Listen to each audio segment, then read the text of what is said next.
Memasuki 2016, banyak analis yang mulai khawatir dengan kondisi perekonomian dunia. Indonesia tentu saja akan banyak dipengaruhi oleh perekonomian global.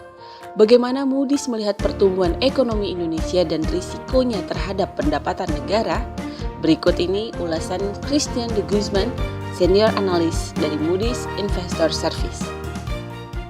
Well, currently this year we forecast 4.7% growth for 2015.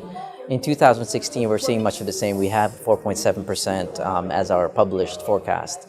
I think this incorporates, some progress on infrastructure spending, but at the same time incorporates, I think, some of the ongoing weaknesses in terms of things like consumption and perhaps even more continued weakness on the export side.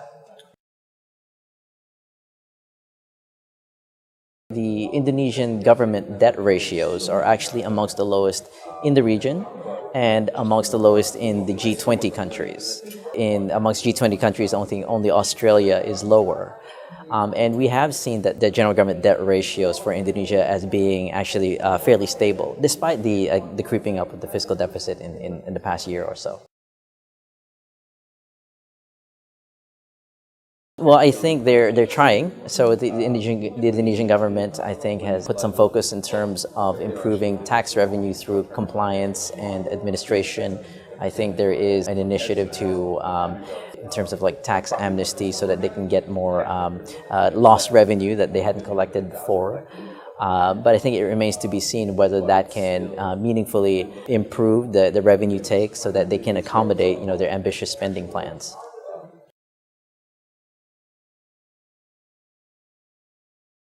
I think what we are seeing is that there has been an erosion of the fiscal deficits over the past couple of years.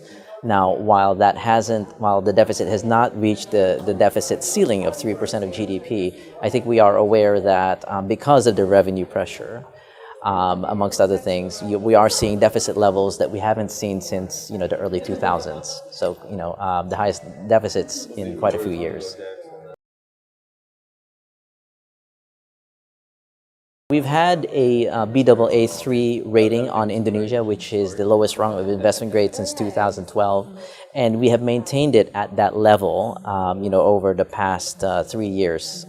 Of course, a lot has happened over that time. There has been a mix of positive developments and a mix of negative developments, but I think by and large we're very comfortable with the stable outlook at this point.